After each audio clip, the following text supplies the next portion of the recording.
हवा का रुख कैसा है हम समझते हैं, हम उसे पीठ क्यों दे देते हैं हम समझते हैं। हम समझते हैं खून का मतलब, पैसे की कीमत हम समझते हैं, क्या है पक्ष में विपक्ष में क्या है हम समझते हैं। हम इतना समझते हैं कि समझने से डरते हैं और चुप रहते हैं। चुप्पी का मतलब भी हम समझते हैं, बोलते हैं तो सोच समझकर बोलते हैं। हम बोलने की आज़ादी का मतलब समझते हैं। टटपुंजिया नौकरियों के लिए आज़ादी बेचने का मतलब हम समझते हैं। मगर हम क्या कर सकते हैं अगर बेरोजगारी अन्याय से तेज दर से बढ़ रही हो। हम आज़ादी और बेरोजगारी दोनों के खतरे समझते हैं।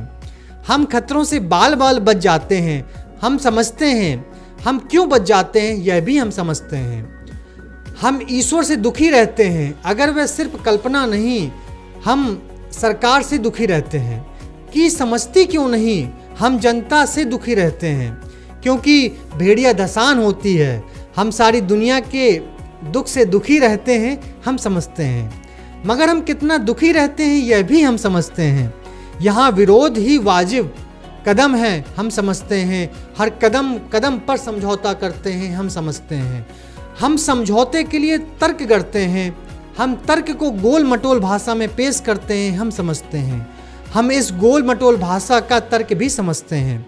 वैसे हम अपने को किसी से कम नहीं समझते हैं। हम स्याह को सफ़ेद और सफ़ेद को स्याह कर सकते हैं। हम चाय की प्यालियों में तूफान खड़ा कर सकते हैं। करने को तो हम क्रांति भी कर सकते हैं अगर सरकार कमज़ोर हो और जनता समझदार। लेकिन हम समझते हैं कि हम कुछ नहीं कर सकते। हम क्यों नहीं कुछ कर सकते हैं यह भी हम समझते हैं। गोरख पांडे।